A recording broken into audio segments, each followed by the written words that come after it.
मैली चादर ओढ़ के कैसे द्वार तिहारे आऊं, द्वार तिहारे आऊं, मैली चादर ओढ़ के कैसे। परमात्मा ने जब इस धरती पर हमको भेजा, हम एकदम निर्मल बन के आए थे। कोई दाग नहीं था उस समय, एकदम पवित्र थे। और उस बचपन में हम कुछ भी बोल लेते, कुछ भी कर लेते तो कोई बुरा नहीं मानता। क्यों?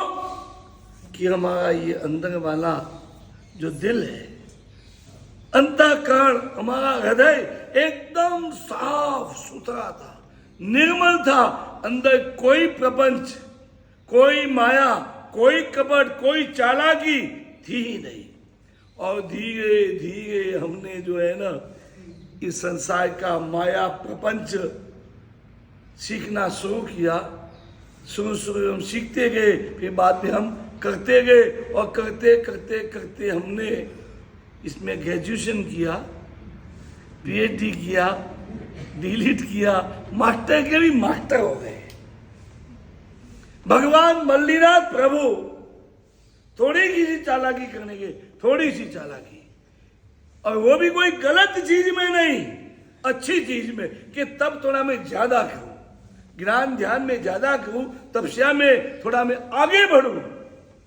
मगर उसमें आगे बढ़ने की भावना थी, वहां तक कोई दिक्कत नहीं। मगर दूसरों को पीछे छोड़ के, और उस पीछे छोड़ने के लिए भगवान की आत्मा ने चालाकी कर दी। आपने आगे बढ़ाने के लिए जो चालाकी की है, तो ऊपर वाले को मंजूर है। मंजूर नहीं, आपको इनाम मिलता है। मगर किसी को पीछे छोड़ने के लिए जो होशियारी करने की वो आपकी होशियारी आपके लिए इतनी खतरनाक बन जाती है कि बात मत पूछो। तो भाव की जो विशुद्धि होनी चाहिए वो नहीं है। हमने क्रिया जन्म जन्मांतर के ऊपर हम जो दृष्टिपात करते हैं, इतनी ज्यादा कर ली, इतनी, जबकि उतनी जरूरत ही नहीं थी।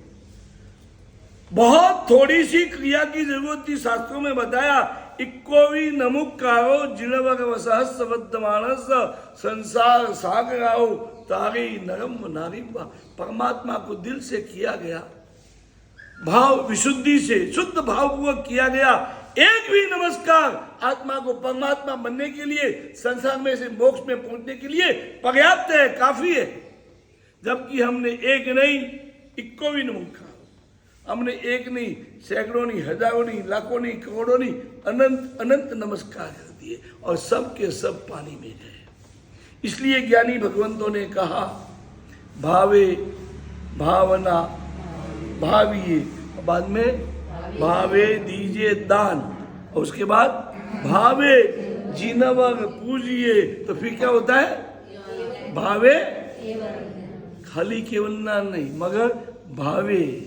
भाव नहीं है तो केवलनान है ही नहीं, और भाव है तो केवलनान कैसे हो जाता है पता नहीं। फिर जिनवर पूजने की भी जरूरत नहीं है। कुछ ऐसे भी लोग हुए जो शादी के लिए फेरे ले रहे,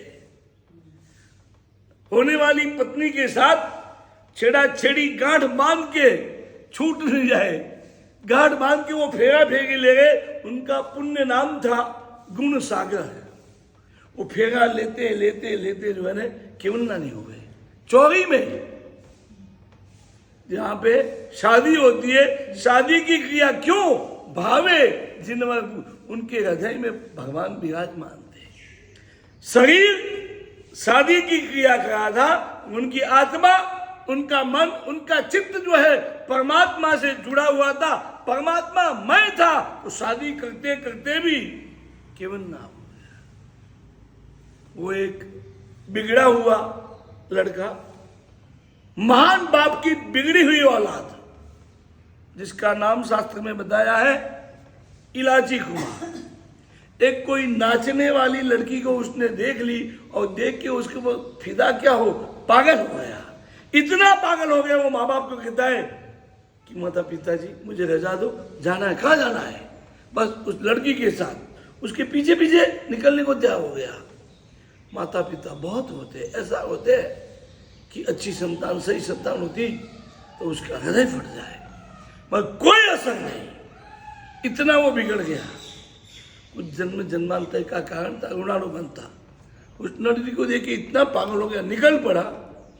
माँ बाप ने लाख समझाया मगर नहीं समझा, और उसने इतने बड़े सेठ का लड़का और नटों के साथ चल कर के डांस करना शुरू कर दिया। उसने पहले सीखा और फिर डांस शुरू कर दिया। गांव गांव जाकर के वो डोरी पर जो है चढ़ करके डांस करता है। और ऐसे में कोई साधु महाराज साहब को गोचरी होते हुए वो देखता है, और उसमें साधु महाराज की दृष्टि इस तरह की है और बहन सामने खड़ी है और वो कह रही कि भगवंत लीजिए, लाभ दीजिए, लाभ दीजिए, इतने से क्या होगा, थोड़ा ज़्यादा लाभ दो। और वो मुनि भगवंत जो है ना ऐसे नीची नज़र से पाता क्यों, नहीं बहन जी नहीं चाहिए, इतना नहीं चाहिए, बहुत हो गया। वो जो उसने क्रिया देखी कि ये बाई जो है, और बाई भी कौन थी, बहुत बड़ी हवेली की मालकिन, और उसका जो लावण्य देखो, नटड़ी तो कुछ भी नहीं, इतनी लावण्यमयी, इतनी रूपमयी, ऐसा लगता था जैसे कोई स्वर्ग से धरती पे अप्सरा उतर आई है।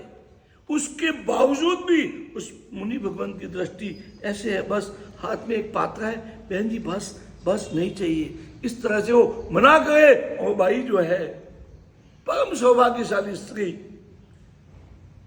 कहते कि पद्मिनी ना, पद्मिनी स्त्री, वो उनको भगाइए और सामने देखने तक बात नहीं, सामने नजर नहीं डाल रहे। और ये जो दृश्य देखा उसको हुआ, क्या ये पुण्यात्मा है, इतना भाव है उसका, फिर भी वो मना करे और उनको देखने तक की इनकी तैयारी नहीं, और मैं किसके पीछे पागल बनाऊं। और पूरी दुनिया इतनी खतरनाक है, उस नटनी के पीछे यही पागल नहीं हुआ था जो राजा देखने आया था, पूरे देश का मालिक, वो भी उस नटनी को ढोल बजाते बजाते नाच तो ये रहा था, कौन, इलाजी कुमार, वो तो खाली ढोल बजा रही थी, कौन जाने नाचती तो क्या होता। और वो सिर्फ ढोल बजा रही, फिर भी राजा की नजर पड़ी तो राजा देखता है कि वो डोरी पर जो डांस करता था इतना जोखिम वाला था, कभी भी कुछ भी हो सकता, जो नीचे गिर गया, थोड़ा सा बैलेंस जो बिगड़ गया, इधर उधर ध्यान जो चला गया, गया काम से वही खत्म। तो डांस करके राजा के पास आता है इनाम पाने के लिए, क्योंकि उस नटड़ी के पिता ने बोला था कि बड़े राजा के सामने डांस दिखा के जब बड़ा इनाम पाओगे तब तुम्हारी शादी की जाएगी। और उस चक्कर में वो डांस करके राजा को खुश कर दिया, सब खुश हो गए। राजा के सामने आता है और राजा नाटक करता है कि मैं खुश नहीं हुआ, अपने हाव भाव से वो ऐसी अभिव्यक्ति करता है कि राजा खुश नहीं हुआ। तो उसको खुश करने के लिए वापस ऊपर चढ़ा। राजा ने सोचा वापस ऊपर चढ़े और डांस करते के गिर जाए, मर जाए, तो ये जो नटड़ी है ना मेरी हो जाए। ये दुनिया बहुत बेकार है, हम जिन पर भरोसा करते हैं ना वही हमारी पीठ में खंजर घोंप देता है। ऐसा ये संसार, वो इनाम लेना चाहता है, वो उसको खत्म करना चाहता है सम्राट। और ऐसे चौथी बार चढ़ता है, निराश हो गया और उसमें नजर वहां पे पड़ी। वो संत तुलसीदास ने कहा है, यानी कबीर जी ने कहा है, सुख के माथे पत्थर पड़ो। क्या पड़ो? हम रात दिन सुख सुख करते हैं, मगर कबीर जी ने कहा है सुख के माथे पत्थर पड़ो। क्यों? प्रभु को दिए भुलाए, बलिहारी उस दुख की जो क्षण क्षण प्रभु सुमिराए। जब दुख आता है जीवन में उस समय भगवान जरूर याद है, हे भगवान तू बचा। जब तक सब टकाटक चलता है ना, पूरी दुनिया याद आती है और भगवान को भूल जाता है आदमी। और जैसे ही सुख जाता है, दुख आता है, उसमें कोई माँ बाप याद आते हैं, कोई भाई भांडू याद आते हैं। एकमात्र परमात्मा उस समय याद है। इसलिए संत कबीर ने कहा, दुख के माथे पत्थर पड़ो जो प्रभु को दिए भुला। मेरे भगवान को जो भुला दे वो नहीं चाहिए, उसके माथे में तो पत्थर पड़ो ताकि वो सुख खत्म हो जाए। वो दुख बहुत अच्छा है जिसकी वजह से अवश्य में प्रभु का स्मरण शुरू हो जाता है। तो वो चाहता है इनाम मिले, मगर वो जो निराश हो गया, राजा की भावना समझ गया कि राजा क्या चाहता है, ये मेरी मौत चाहता है। और जब ऐसी तकलीफ आती है ना, हम सोचते हैं वो सब झूठा निकल जाता है। तब आदमी की आंखें खुलती है, उसकी आंखें खुल गई और उसमें कौन दिखे? साधु भगवान। उनका जो दृश्य देखा तब उनको हुआ, लाख लाख मुनि अवतार और लाख लाख मुझ धिक्कार, दो बातें आ गई। उस मुनि को, मुनि के अवतार को, उनके आचरण को लाख लाख धन्यवाद है, और मेरे जैसे को लाख लाख धिक्कार है। जिस माँ बाप ने मुझे जन्म तो दिया, इतना बड़ा किया, हर तरह से मुझे संपन्न किया, उस माँ बाप को एक इस लड़की के पीछे पागल होकर निकल पड़ा। तो ये मुनि कैसे है, क्या जीवन जी रहे हैं। और ये भावना बातें बातें, इधर उनकी बॉडी क्या कर रही है? डांस कर रही है, और मन उनका धर्म में लग गया, मुनि भगवान के चारित्र जीवन की अनुमोदना में लग गया। तो डांस करते करते क्या बनना? इलाची कुमार।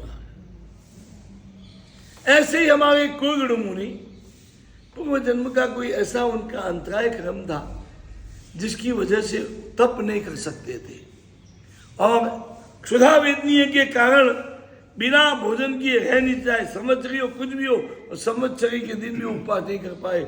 मगर भाव इतना गजब था, इतना गजब था कि एकाष्टा करते हुए भी 1 मास के उपवासी, 2 मास के उपवासी, 3 मास के उपवासी, 4 मास के उपवासी बैठे रहे, और इनको भोजन करते करते भी केवल हो गया।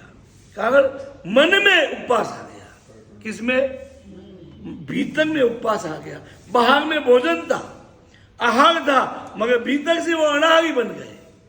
उपवासियों की ऐसी अनुमोदना की, हो लाख लाख धन्यवाद है इनको।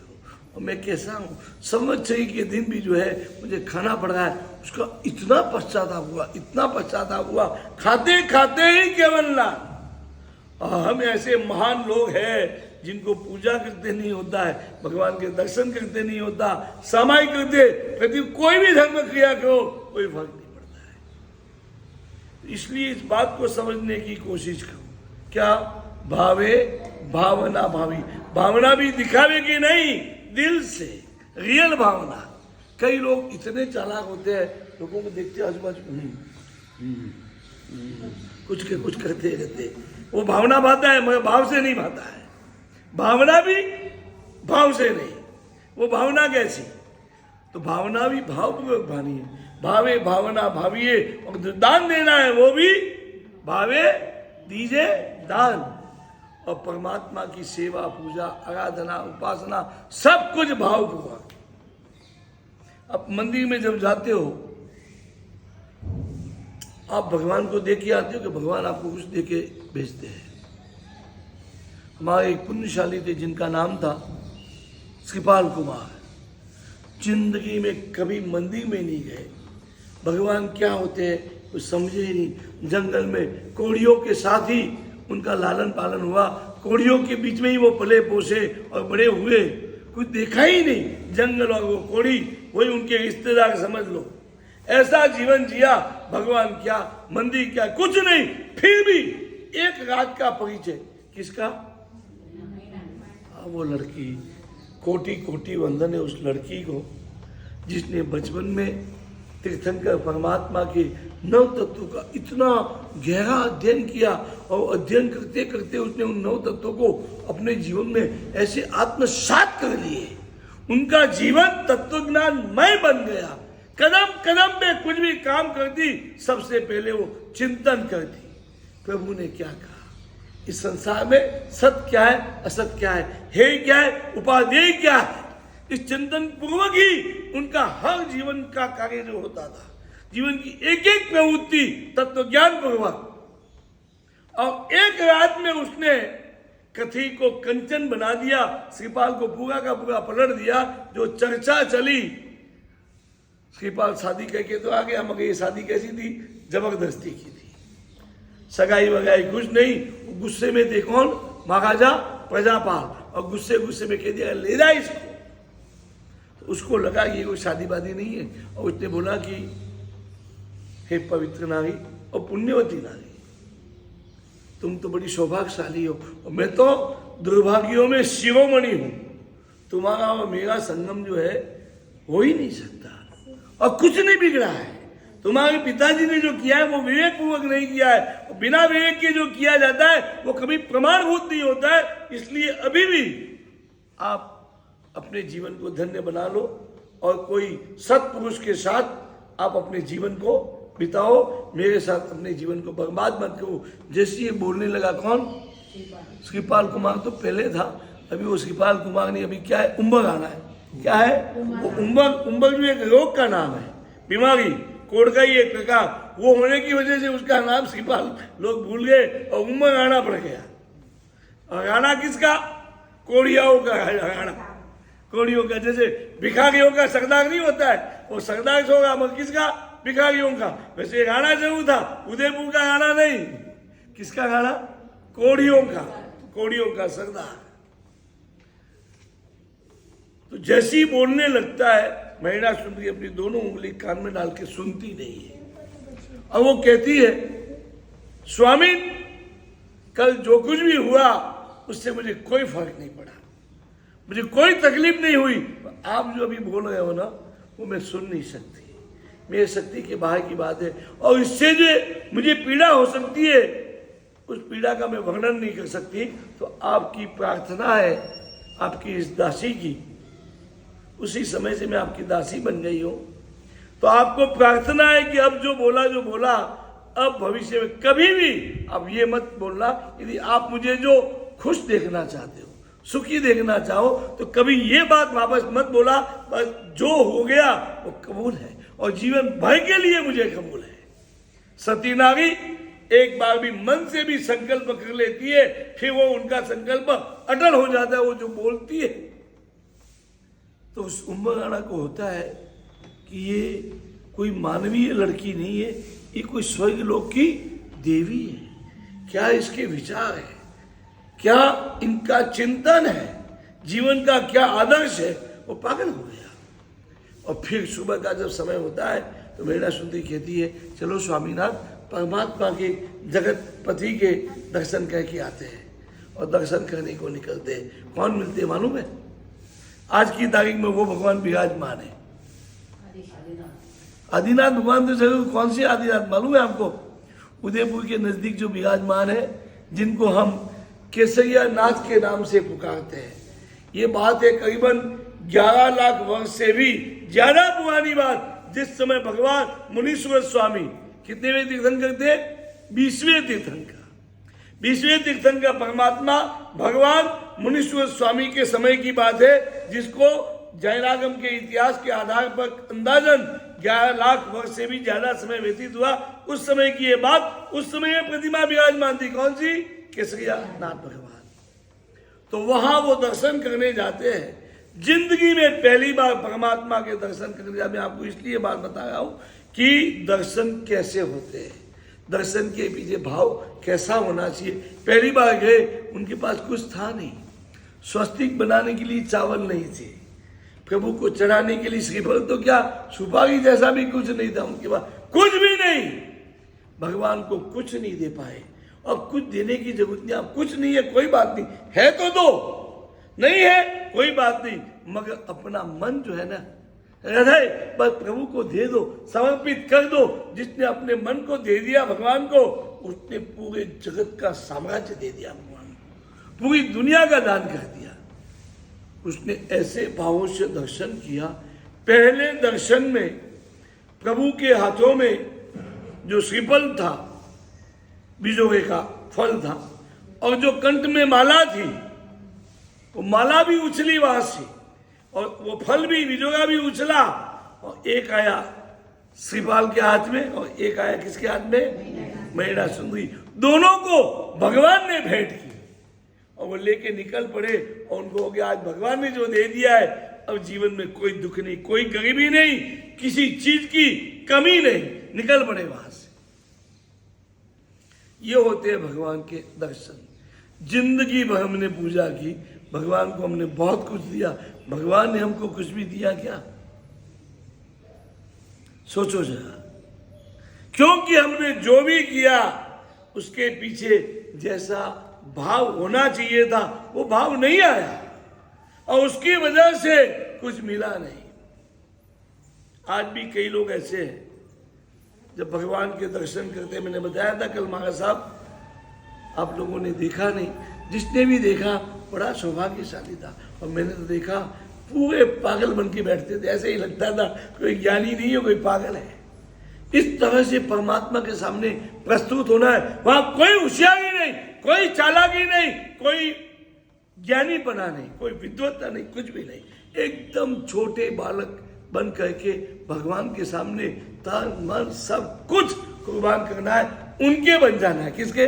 भगवान की। भगवान मैं, परमात्मा मैं बनना है। फिर देखो एक बार का दर्शन भी बेड़ा पार। महाराष्ट्र के संत, आपने नाम सुना हो, संत तुकाराम, उनके बचपन की बात है।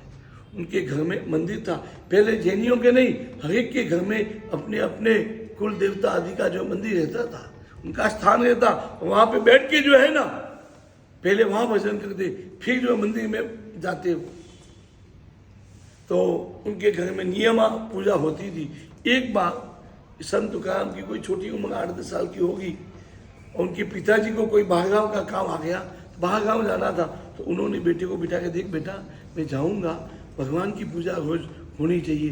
तो मैं था तब तो कर लेता था, मैं जाऊंगा तो तुझे संभालना पड़ेगा। उनको सब कुछ समझा, ऐसे करना, ऐसे करना, ऐसे करना।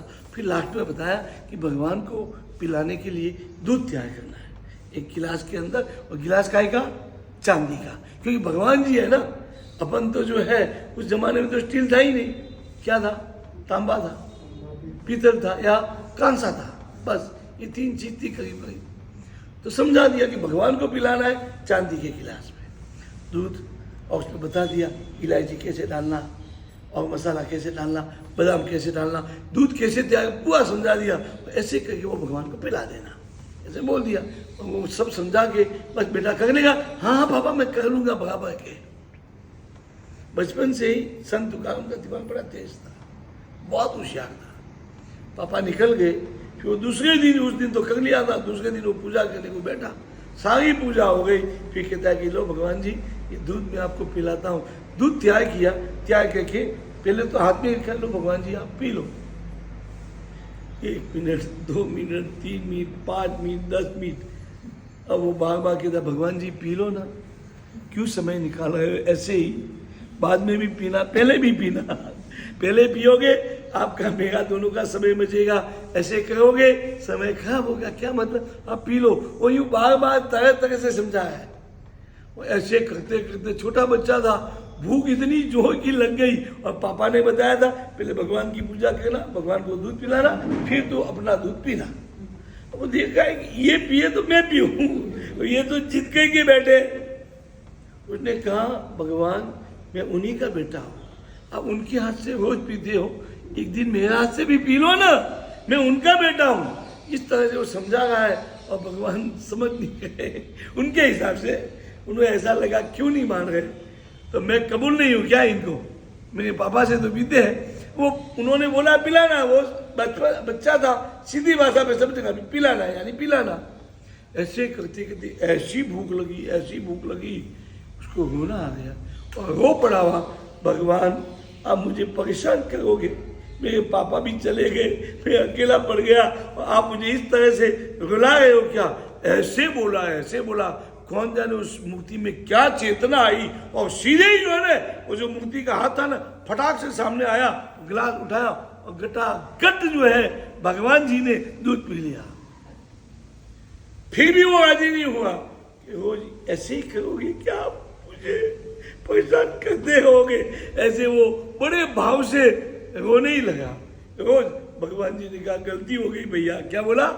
भगवान जी ने उसको बोला भैया आज पहला दिन गलती हो गई, कल से ऐसा नहीं होगा, मैं फटाक से पी जाऊंगा, फिर तू भी पी लेना के। और वो जितने दिन भागे थे पापा ऐसे पिलाते रहे, पिलाता रहा, भगवान जी पीते रहे। फिर एक दिन पापा जी आ गए, दोपहर शाम को कुछ आए होंगे, पूछा बेटा सब कैसा है? तो ठीक है। भगवान की पूजा कैसी की तूने? अरे पहले दिन तो मेरा दम निकल गया के, और मुझे तो ऐसा हुआ कि पापा ने ये कहा, मुझे काम पकड़ा। क्यों, क्या हुआ? अरे भगवान जी दूध पीने को ही तैयार नहीं। पहले मैं हाथ में पकड़ा भी, उनके आगे भी रख दिया, न वो लेने को तैयार, न पीने को तैयार, न बोलने को तैयार। और लास्ट में मैं रो पड़ा। जब मैं रोया तब जाके उन्होंने गिलास हाथ में पकड़ा और फिर बड़ी मुश्किल से पिया। फिर बाद में दूसरे चीज से तो कोई तकलीफ नहीं, पहले दिन मेरा दम निकल गया, इतना भूखा रह गया, इतना भूखा रह गया, रोने लगा, तब जाके पिया। ऐसे आपके भगवान जी पहले दिन तो मुझे बहुत, बेचारा बच्चा था, सादी भाषा में, अपनी काली भाषा में बोल दिया, पापा को बता दिया, दम निकल गया पहले दिन। फिर बाद में आराम से बताया। पापा ने सोचा ये क्या बोल रहा है, ये पहले दिन दम निकल गया। भगवान जी सुनने को तैयार नहीं, गिलास हाथ में पकड़ने को नहीं, दूध पीने को तैयार नहीं, और दूध पिया ही नहीं। बड़ी मुश्किल से मैं जब भूख से मरने लगा तब जाके रो पड़ा, तब भगवान जी ने बड़ी मुश्किल से वो गिलास लिया और दूध पिया। और जब पिया तब तो घटाघट पी लिया। क्या बोलता है? जब पिया तब तो घटाघट पी लिया। आप ये बात मान सकते हो? आपने देखा कि नहीं देखा भगवान जी को दूध पीते हुए? सच बोलना, देखा था? एक बार में नहीं देखा, एक बार देखा था। बीच में अफवाह आई थी ना, अफवाह नहीं थी वो। जो अफवाह है उनको आप सच मानते हो। ये जो आज की दुनियादारी है ना, ये सब अफवाह है। ये चंद्रयान की बात भी समझ जाने दो, फिर पता चले अफवाह ही अफवाह चलती है दुनिया में, और जो सच है उनको हम अफवाह समझते हैं। ऐसा नहीं है। अफवाह एक मंदिर में हो सकती है, 2 मंदिर में, एक गांव में हो सकती है। गांव हर गांव एक आदमी था जो नास्तिक था, मानता नहीं था। राजस्थान में मैं उन दिनों में शिवगंज करके गांव है, वहां था। और वो लड़का आया मेरे पास कि बाबूजी आज तो गजब हुए। क्यों? लोग ये कहने लगे साला झूठ है। मैंने कहा उल्लू बनाने का धंधा है। चलो मैं आता हूँ, तो मैं दूध लेने का, दूध ही नहीं मिले। ये बात तो सही है ना? बाजार में दूध मिलता था, दूध गायब हो गया। इतने लोग दूध के लिए निकल पड़े। बाबूजी बड़ी मुश्किल से कहीं से मांग के जो है, और 2 गुना 4 गुना 5 गुना पैसा दे के मैं थोड़ा दूध लाया। तो वहां पे अब इतने लोग भीड़ इकट्ठे हुए थे, कोई भगवान जी मेरे भाग में नहीं आए। और इसलिए वहां एक नाग था, और नाग कैसा था? ऐसे था। तो ऐसे जो नाग था, तो मैं वहां जाके ऐसा गिलास रखा, ऐसे देखो, ऐसे मुंह है तो आप कह सकते हैं कि वह उसने डोल दिया, ने डुल गया। ऐसा नहीं, नाग ऐसा था, गिलास उसने ऐसा कहा, और उसने हकीकत में रियल में चुस्की की आवाज सुनी। इस तरह से चुस्की की आवाज सुनते सुनते और देखते देखते गिलास खाली हो गया। कई जगह पे ये चीजें हुई है, कई जगह पे। ये दतिंग वाली बात नहीं है। हमारे शत्रुंजय पर विराजमान है ना, कौन? दादा आदिनाथ भगवान, जो महाराज साहब परम भक्त थे, पागल भक्त थे भगवान आदिनाथ दादा के। तभी तो वो महादुष्काल में भी उन्होंने प्रभु को प्रार्थना करके बारिश बरसा दी। और दादा आदिनाथ सुनते थे इनकी, क्योंकि वो भी ऐसे भगत थे। वो आदिनाथ भगवान की जब प्रतिष्ठा हुई, बहुत सारे आचार्य थे, बहुत सारे। और उस समय एक जिंदा आदमी जिस तरह से सांस लेता है और छोड़ता है, उस तरह से भगवान आदिनाथ प्रभु ने 7 बार सांस लिया और सांस छोड़ा। ये इतिहास है, और उस समय के तत्कालीन इतने आचार्य साक्षी है। मगर उस समय हो गया। आज आपको देखना हो ना, आज शाम तक में देखना हो, तो मैं आपको एक रास्ता बताता हूं। शाम तक में आप ऐसा एक चमत्कार देख सकते हो। देखना है? बोलो बोलो तो सही, देखना है चमत्कार, भगवान का चमत्कार। तो अब इनके 2 बहुत प्यारे भगवान थे। एक तो आदेश्वर दादा और दूसरे संकेश्वर। अभी मैंने फोटो देखा कहीं, एक तरफ आदेश्वर दादा विराजमान है, यही फोटो है, और एक तरफ संकेश्वर दादा। इनको देखो तो इनको भूलो, इनको देखो तो इनको भूलो, ऐसे दोनों परमात्मा। और आदिनाथ दादा की छाया में भी बहुत रहे, और संकेश्वर तो इतने की बात ही मत पूछो। मैं वहाँ की बात करता हूँ, आप बहुत बार जाके आए होंगे, पूजा भी की होगी। अब की बार आप है ना, पुजारी को बोलना कि भाई भगवान के नीचे से एक बार अंगुलुचना निकाल के दिखा। क्या वो देखा आपने? निकल गया पूरा, पूरा का पूरा निकल गया। मूर्ति आज भी अंतरिक्ष पार्थनाथ भगवान तो अंतरिक्ष में है ही, मगर शंखेश्वर पार्थनाथ दादा भी खाली शंखेश्वर पार्थनाथ नहीं है, अंतरिक्ष पार्थनाथ भी है, वो भी जमीन से अद्धर विराजमान है। और पूरा वो जो है ना सरिया निकाल के देखता है, अंगुलूचना भी निकलता है। और आप आगे भी देख, कहीं भी देख लो, कोई सेटिंग नहीं। और उसके अलावा आप अपने जीवन में आराधना भक्ति भावपूर्वक आप आराधना करके देखो। मैं मेरे जीवन की घटना कहूं, आहोर करके राजस्थान का गांव है, तहसील है, अपने वहां क्या बोलते हैं गुजराती में? हाँ तहसील, हिंदी में हाँ तालुका बोलते हैं। तो तालुका वाला गांव, तहसील का गांव आहोर, वहां दीक्षा थी, 5 दीक्षा है, 3 धुई में 3 दीक्षा और 4 धुई में 2 अलग अलग समुदाय में दीक्षा, एक हमारे समुदाय में, एक दूसरे समुदाय में थी। 5 दीक्षाएं थी, उस पर जाना था। और मैं निकला, दोपहर के टाइम निकला, शाम को समझो, और जाते जाते रास्ते में जबरदस्त बारिश शुरू हो गई। ऐसी बारिश रोड के बीच में जो खड़े रहे तो गिर जाए, क्योंकि इतना गजब का जो है साइक्लोन बारिश के साथ साथ, तो खड़ा रहना मुश्किल। तो देखा क्या करे, एक बड़ा पेड़ देखा, तो उसके नीचे मैं और मेरे शिष्य 2 जने ही थे, दिन शासन महाराज। हम पेड़ के नीचे चले गए, वहां खड़े रहे। पेड़ इतना जोर से हिलने लगा कि साला ये तो गिर जाएगा, और ये जो गिर जाएगा तो मर जाएंगे ना, तो लोगों को होगा वो गए का पता भी नहीं लगेगा, अग्नि संस्कार तक नहीं होगा, गिदड़ आके खा जाएंगे, ऐसी हालत हो जाएगी। अब क्या करना, ना खुले आकाश में खड़े रह सकते, हकीकत में कहता हूं, कोई अतिशयोक्ति नहीं, ना उस पेड़ के नीचे। अब जाना तो जाना कहाँ। और उस समय मैंने भी शंखेश्वर पार्थनाथ दादा को याद किया कि भगवान अब मेरा कोई नहीं है, न मेरी माँ है, न मेरे पापा है, जो भी है माँ बाप भाई बहन जो गणो, मेरे जिगर जान दोस्त गणो, जो भी गणो प्रभु, एकमात्र आप हो, वो आपको अर्ज करता हूँ। और मेरी अर्ज है कि ये जो भी तूफान है सब 5 मिनट के अंदर अंदर बंद करो, क्योंकि आपके लिए तो 5 मिनट तो बहुत काफी है, मगर मैं छोटा हूं तो इसलिए ऐसी छोटी बात कर रहा हूं आपके सामने। 5 मिनट के अंदर अंदर बंद करो। 5 मिनट के अंदर जो बंद हो गया तो मैं मानूंगा कि भगवान आपने मेरी सुनी है, और यदि 6 मिनट लग गई मैं मानूंगा भगवान आपने नहीं सुनी, जो होना था वो हुआ है। और यदि आपने सुनी, 5 मिनट के अंदर जो बन गया, संखेश अरे आहोर पहुंचते ही जो है 3 उपवास का तेला यानी 8 में कर दूंगा। बस इतनी सी प्रार्थना हमने आंख बंद करके की, और शिष्य को बोल दिया तू भी आंख बंद के शंखेश्वर पार्थनाथ को याद करना शुरू कर दे। हकीकत में हवा तो चली गई थी, बंद नहीं हुई, पर ऐसी जो हवा चल रही थी ना, जिससे पीछे के सारे बादल आगे आ रहे थे, हवा एकदम पलट गई, उल्टी हो गई। ये हकीकत के गाँव बनी हुई घटना। और पीछे जो हवा जो वो की वो तेजी थी, हवा की स्पीड वो की वो थी, और सारे बादल आगे से हट गए, और जैसी आसमान साफ हो गया एकदम क्लियर, एक बादल नहीं। और उसके बाद में हवा कहाँ गई, गायब हो गई, हवा बंद। और मैं बराबर सूर्यास्त के आसपास का समय होगा, 5-10 मिनट कदाच ज्यादा हुई होगी, बहुत पुरानी घटना है, पता नहीं, मगर करीब करीब उजाला था ही था, सूर्यास्त के करीब का समय वहां पहुंच गया। 5 मिनट के अंदर इतना गजब का साइक्लोन एकदम शांत हो गया। जीवन में ऐसा कई बार मैंने अनुभव किया।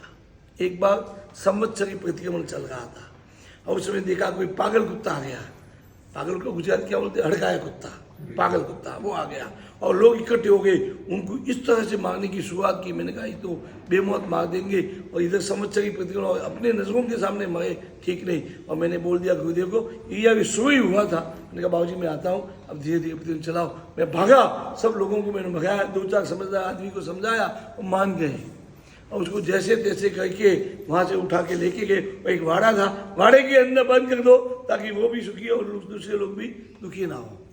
अब वहां लेके तो गए, दरवाजा कौन बंद करता, मैं लेके गया, उसको बोल दिया भाई तू दरवाजा बंद कर दे, और मैं जो है दीवार फांद के जो है बाहर आ जाऊंगा। और उसको छोड़ के जैसे ही भागते ही वो पागल था बेचारा, मेरे पीछे पड़ा और सीधा यहाँ से मुझे लपका, और उसने मुझे पकड़ लिया। जैसे तैसे करके छुड़ा के मैं वहां से भागा, उपासना में आया, और प्रतिक्रमण मैंने शुरू किया, साथ में स्पीड से जुड़ गया।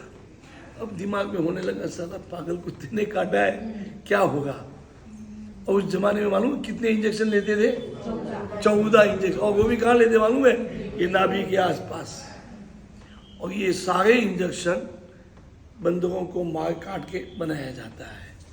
बचपन में मुझे एक बार काटा था पागल कुत्ते ने, तो लोगों ने उठा के घर पहुंचाया। मेरी माँ की इतनी धर्म श्रद्धा कि उसने जो है ना खाली वहाँ लोगों ने कहा इंजेक्शन, हाँ दिला देंगे दिला, लोग चले गए। मेरी माँ ने हाथ फेरा, नवकार मंत्र की ना फूंक मारी, आज दिन तक मैं जिंदा बैठा हूँ। उस समय मुझे हुआ कि मेरी माँ कोई साधु नहीं थी, एक श्राविका थी, और उसने नवकार मंत्र गिना तो कुछ नहीं हुआ। मैं तो साधु हूँ और उसको बचाने गया था, तो मैं मर नहीं सकता। बस वो एक विश्वास पैदा हुआ, मैंने कुछ भी नहीं किया, कुछ भी। और आज भी आपके सामने जिंदा बैठा हूँ। कई चीजें ऐसी है, कई चीजें जो दुनिया में हो नहीं सकती, वो भगवान के नाम मात्र से, भगवान के सुमिरन मात्र से ऐसे हो जाती है, आप सोच नहीं सकते। बचपन में कर्नाटक में था मैं, हमारे गांव में पहली बार हीरो हीरोइन आए। राजेश खन्ना का वो जमान था, ये बात है 51 साल पहले की, मेरी दीक्षा के पहले की बात। तो भी नाम याद है? सुनने को मिलते रहते हैं, गीते चलते हैं और वो जबरदस्ती कान में आते हैं तो याद रह जाता है। अब पहली बार गांव में वो बस का नाम था लग्जरी बस। आज तो लग्जरी कोई बड़ी बात नहीं, जिंदगी में पहली बार सुना कि कोई बस आई है लग्जरी बस। पूरा गांव उस लग्जरी बस को, बस में बैठने वालों को देखने के लिए उमड़ पड़े, आगे बस पीछे पीछे पब्लिक, मैं भी उनके साथ। कहाँ वो जंगल में गई, रात को कोई 1-2 बजे का टाइम, सारे लोग, शूटिंग था वहाँ, पहाड़ी एरिया था, दावणगिरी गांव, और सब गायब हो गए। और बस कब भागी, अरे मैं बस तो भाग गई। पब्लिक थी उस समय, धीरे धीरे आई, अब पब्लिक की भी गायब, कब गायब हुई पता नहीं।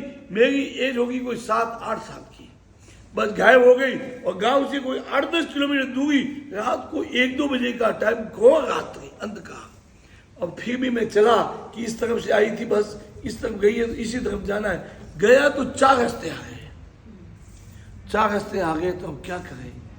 देखा कि इधर कुछ पता नहीं। फिर मैं बैठ गया। मेरी माँ ने सिखाया था कि जब तकलीफ पड़े नवकार मंत्र गिनना, और उस समय महावीर स्वामी जी ज़्यादा दिमाग में थे, महावीर स्वामी को याद करना। मैंने नवकार मंत्र याद नहीं, कितने 2, 3, 4 गिने होंगे, कोई ज़्यादा नहीं। और हकीकत में आप याद करो अपने बचपन में जो भगवान पे विश्वास होता है, आज इतना नहीं होता है, उसमें बहुत विश्वास होता है। बस आँख बंद करके गिन लिया, हे महावीर स्वामी जी मैंने नवकार मंत्र गिने हैं, मुझे ऐसे रास्ते चलाओ कि मेरा गांव भी आ जाए, मेरा घर भी आ जाए। हकीकत में कहता हूँ कि मेरे जीवन की घटना परमात्मा की साक्षी से कहता हूँ, चलता गया। रात को 2 बजे कौन मेरा बाप मिले मुझे बताने के लिए, किसको पूछूं मैं, बस चलता गया, सीधा घर के दरवाजे के बाहर पहुँच गया। और कई बार मैं गलती करता ना, पढ़ाई नहीं करता, पढ़ने का पहले से ही मैं समझो दुश्मन था। मार पड़ती ना, जैसे ही मम्मी मांगने को तैयार होती ना, हे आदिश्वर भगवान, हे महावीर बचाओ, और मेरी मम्मी ढीली पड़ जाती कि ये भगवान को याद कर, अब मांगूंगी ना तो गलत हो जाएगा, मुझे पाप लगेगा। मतलब मैं तो बचपन से ही भगवान के नाम से बचता आया। जिसने भगवान को पकड़ लिया फिर और किसी को पकड़ने की जरूरत नहीं, मगर भाव से बस।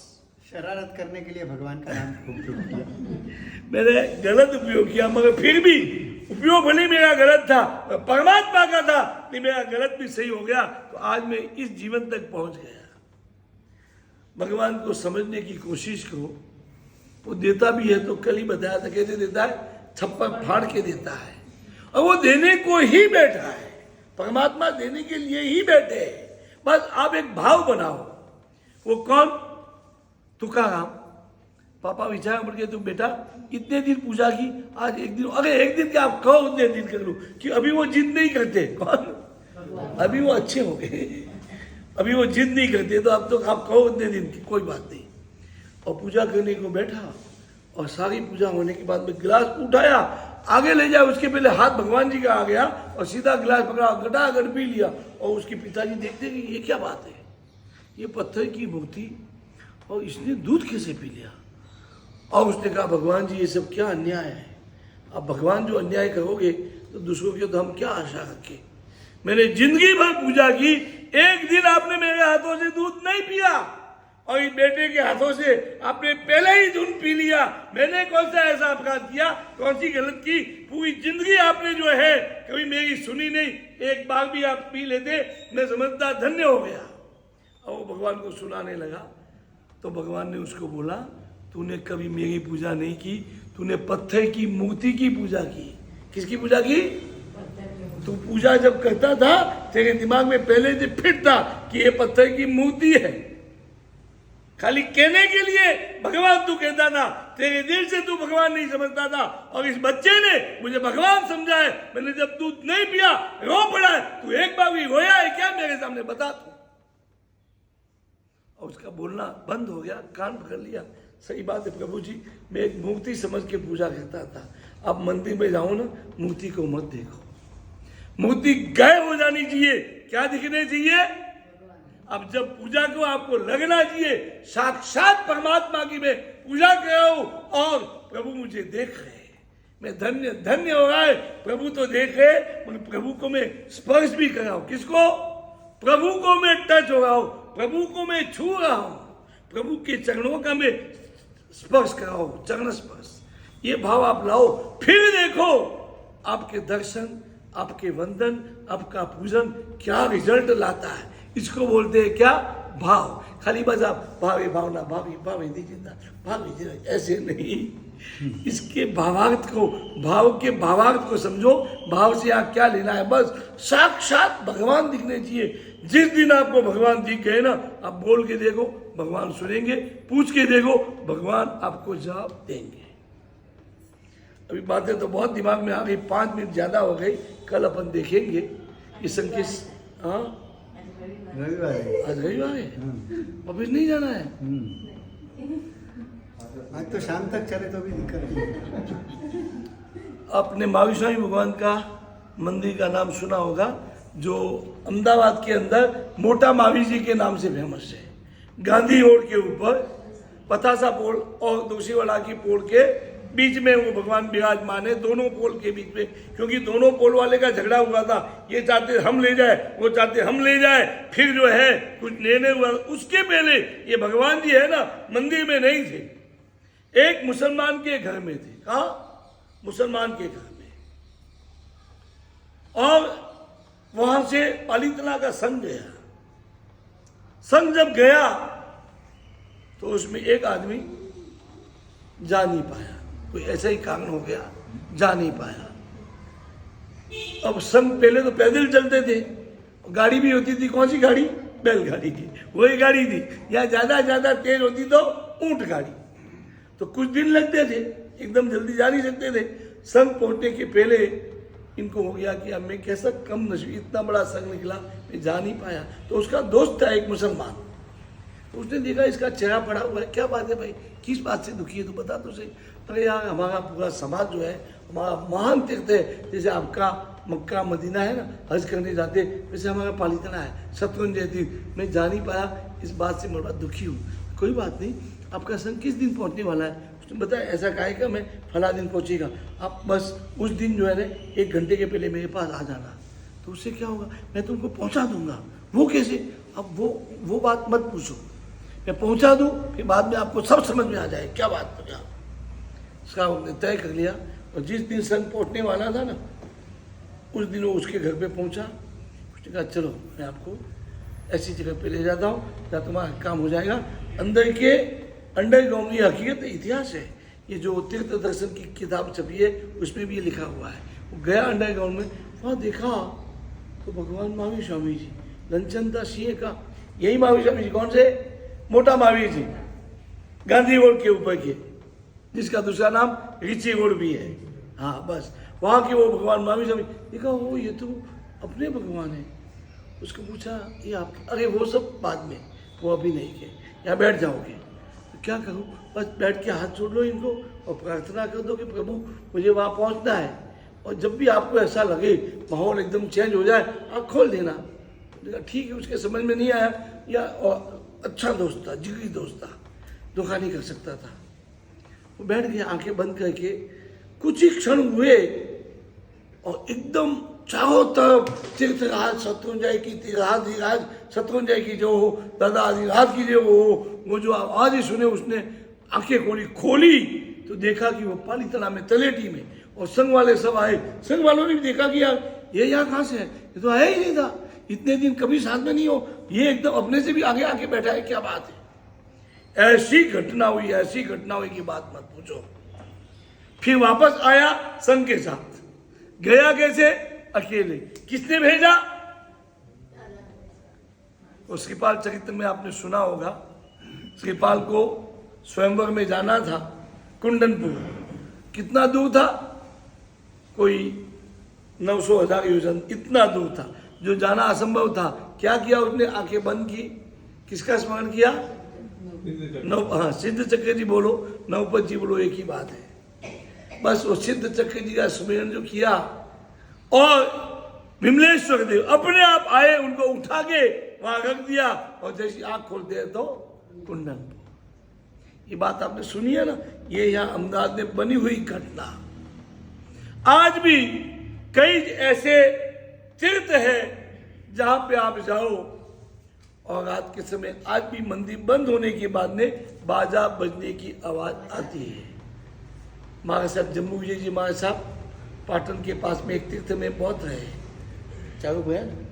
चारुक तीर्थ, चौमासा चातुर्मास किया। और बाबूजी ऐसे ही गांव में रहते थे जहां ज्यादा धमाल नहीं होती थी, और ज्यादा तब समय मिले, कम संख्या के लोग, छोटा सा गांव हो, और आने जाने में भी लोगों को दिक्कत हो, इजीली आ नहीं पाए, ऐसे छोटे गांव में चौमासा करते, ताकि उनकी ज्ञान साधना बहुत अच्छी तरह से चलती रहे, और वो जिन शासन को, जैन संघ को ऐसी भेंट कर सके जो इतिहास में अमर हो जाए। इसलिए छोटे गांव में, चारुक भी ऐसा ही गांव था, तीर्थ था, जैनियों की कोई बस्ती नहीं, वहां चौमासा किया। उस चारुक की बात करूं, कई लोग जो है कहते थे रात को अचानक दिखता आकाश में कोई तेज, और उसकी एकदम लाइन जो है वहां से सीधी मंदिर में जैसे कुछ घुस गया, और फिर कुछ समय के बाद में वापस निकल गया। और वहां कई लोगों ने बाजे सुने। जम्मू विजय जी महाराज साहब की तरह बहुत अच्छे विद्वान साधु अभय सागर जी महाराज, वो भी वहां रहते नहीं, समझो पड़े रहते थे, पागल हो जाते थे, इतनी महिमा इस तीर्थ की। आज भी एक तीर्थ ऐसा है नाना पोशीना, वहां लोग जो जाते हैं ना, जाने के पहले वहां त्यागी हो जाती है उनकी, पूछते भाई आपने त्यागी कैसे, आदमी भी सामने लेने को आता है, रात का टाइम होता है ना, लेने को भाई आप कैसे आ गए हमको लेने को, तो हमको खबर मिल गई। आज की बात नहीं, पुराने अभी भी आता होता है ऐसा, पुराने जगह लोग, आपको खबर कैसे मिली, न मोबाइल, न कोई फोन, न कोई ऐसा साधन, वो कह नहीं भगवान ने खबर दी। वो कैसे, जैसे ही कोई यात्री का आता है ना, तो मंदिर की ध्वजा इस तरह से फड़कती कि वो तीर्थ की व्यवस्था को पता चल जाता मुनि में को कि कोई यात्री आया, निकल पड़ते, उनको लेके आते। ये संकेश्वर तीर्थ, पुराने जमाने रास्ता बड़ा विकट था, तो रास्ता भूल जाते थे, जैसे ही भूल जाते संकेश्वर दादा को याद करते, कौन जाने थोड़ी सी आगे दूरी पर एक घोड़े पर बैठा हुआ घुड़सवार जो है ना दिखता, और कौन जाने उसको देखते हुए जो है ना एकदम होता कि इसके पीछे पीछे ही जाए, और पीछे पीछे जाते, जैसे ही मंदिर नजदीक दिखता ना, और अब के रास्ते की जरूरत नहीं है, घुड़सवार कहाँ चला जाता, एकदम गायब। ऐसे संकेश्वर में भी होता, और ऐसे ही भोयणी तीर्थ में भी होता। एक जमाना था, आज संकेश्वर से पूरी दुनिया के मंदिरों के लिए पैसे भेजे जाते, वो जमाना ऐसा था भोयणी से जो है संकेश्वर के लिए पैसे आते। इतना मल्लीनाथ दादा का वहां चमत्कार था। ऐसे कई तीर्थ आज भी मौजूद है। गुजरात के अंदर प्रभास पाटन के पास में अजाया पाठनाथ भगवान का तीर्थ, आज भी वहां रात को कई बार बाजा बजते हैं, कई बार बजते हैं। आज ऐसे कई तीर्थ है, आप जाके वहां जो है ना, जैसे जैसलमेर थे, जैसलमेर के पास में एक तीर्थ है लोदरबाजी, वहां लोदरबाजी में अधिष्ठाई की इतने जागरूक है कि तीर्थ दर्शन जो प्रकाशित हुआ मद्रास से, वो जब गए तो उन्होंने वहाँ उनका जो स्थान है जाके प्रार्थना की कि हम दर्शन के लिए आए हैं, और हमें पूरी दुनिया को दर्शन कराना है, ऐसी किताब छपाना है, चाहते कि आप हमको दर्शन दो। और फटाक से नागराज बाग आते हैं, वो नाग भी, हाँ श्वेत नाग बाग आते हैं। फिर वहाँ दर्शन किया उन्होंने, जैसे फोटो लिया, फिर उन्होंने कहा कि नहीं, आपका ये जो दूसरा स्थान है जहाँ एक पत्थर का नाग बनाया हुआ रखा है, अब वहाँ पधारो, वहाँ हमको जो है दर्शन दो। फटाक से वहाँ नाग आए, और ये पूरा उस किताब में लिखा हुआ भी है, उसके फोटो जो है रियल फोटो आपको देखने को मिलेंगे चित्र दर्शन में। आज भी भारत में ऐसे एक नागेश्वर पाशनाथ भगवान, और ऐसी जगह से वहां नाग निकलता है। नागेश्वर पाशनाथ भगवान कम से कम 15-16 फुट के तो होंगे ही होंगे, इतनी ऊंचाई है उनकी। और एक भगवान के भी मस्तक के ऊपर वहां पे कौन जाने कैसे छेद हुआ है, क्या है भगवान जाने। वहां समय समय पर, और करीब उनका 14 पूनम का समय रहता है, उस समय नाग जो बाहर आता है वहां से। अब और इतना बड़ा मंदिर बना, शिखर बना, वहां कैसे वो छेद बना होगा, और वहां अधिचारी जी कैसे आते होंगे। उनके पास में और एक तीर्थ है अलौकिक पाशनाथ भगवान, वो हकीकत में अलौकिक है, लौकिक है ही नहीं, लोकोत्तर। आज भी वहां रात को बाजे बजते, कई बार बजते हैं। भारत में ऐसे बहुत सारे तीर्थ है जिसका हमारे पास कोई समाधान नहीं किए कैसे है। ये चमत्कार आज भी हमें देखने को मिलता है। जो हमारी नजरों में भगवान है तो वो भगवान हकीकत में रियल में भगवान है, और हमारी नजरों में जो भगवान की मूर्ति है हमारे लिए वो भगवान की मूर्ति बन जाती है। उनको मूर्ति रखना या भगवान बनाना है वो हमारे ऊपर आधारित है, हमें उसके लिए तैयारी करनी है। बस अपनी ऐसी मानसिकता बनाओ, मन को ऐसा त्याग करो कि मंदिर में आपको जो है ना भगवान दिखे, मूर्ति नहीं दिखे। फिर देखो साक्षात भगवान बनेंगे और भगवान के वो दर्शन होंगे, हम धन्य धन्य हो जाएंगे। ये मानव जन्म मिला है, और ऐसे महान गुरु के परम विनयी, जीवन भर समर्पण करने वाले, उनकी रियावत करने वाले ऐसे सदगुरुओं का आपको संग मिला है। वही 5-5 महीने तक, अभी पर्यूषण बहुत नज़दीक आ गए, ऐसी तैयारी करो। बहुत खाया पिया, इतना खाया पिया कि दुनिया भर के डूंगर जो है ना वो भी छोटे पड़े, पहाड़ भी छोटे पड़े, इतना खाया फिर भी संतोष नहीं है। और एक बार खाना छोड़ दोगे ना, 1 दिन 2 दिन 3 दिन, उसके बाद में भूख रहेगी नहीं, अपने आप अनाहारी अवस्था में आने लगोगे। जितना भी हो सके अट्ठम छठ अट्ठम अट्ठाई कर सको, एक मानसिकता बनाओ। और भगवान जो साक्षात दिख गए उनको बोल दिया कि प्रभु मुझे मास्कमन करना है, वो कैसे होगा पता ही नहीं। अभी एक वीडियो आया था व्हाट्सएप पे, कितना 7 साल का बेटा, कहाँ पे, सूरत में, और वो उसने जिस तरह से मासक समन किया है, चलता है फिरता है उठता है बैठता है, मान नहीं सकते कि इसके उपासक है। ऐसी भगवान की कृपा उनके ऊपर हो गई। बस अपन भी साक्षात भगवान से इस तरह की कृपा प्राप्त करके जीवन में तप जब साधना ऐसी करे कि हमारा ये मानव जन्म जो है धन्य हो जाए, हमारी आत्मा का कल्याण हो जाए। मुंबई में भी एक 6.5 साल की लड़की ने सिद्धि कर दिया। कितने साल की? 6.5 साल की। 9 साल के लड़के ने भी सिद्धि कर दिया है। एक पागल लड़की ने भी सिद्धि कर दिया। पागल लड़की ने, मतलब हम पागल है वो समझदार है। लास्ट ईयर वसीयत 23 साल की सिद्धि कर वो सिद्ध किया उसने। बस कराने वाला चाहिए, अच्छे संस्कार देने वाला होता है, पागल भी समझदार हो जाता है, नहीं तो समझदार भी फिर पागल है। पचक्खाण वंदन छामी कुमार समोनियम जामी जय सियाई वंदनामि छामी कुमार समोनियम जामी जय सियाई वंदनामि इचकार सुराई सुगदवा शरीरनाबाद सुख संयम जाता अनुभव जो स्वामी शाता छे जी छामी वंदनामि छा कारण संधि सबगन अभुक्यम में तराई खामियु इच्छम खामी मेरायम जंगी जवतियम प्रगतियम ते वाणी में अवच्छे आलमे सल्लामे चास रही समाज अंदर वासे बड़े भाषाई जंगी मध्य में प्रणम सोम मोबाइल में बे जाना हम जान छाम कड़म छामी कुमार समोनियम जाम जय सियाई नाम पचखान उपवास उपवास है।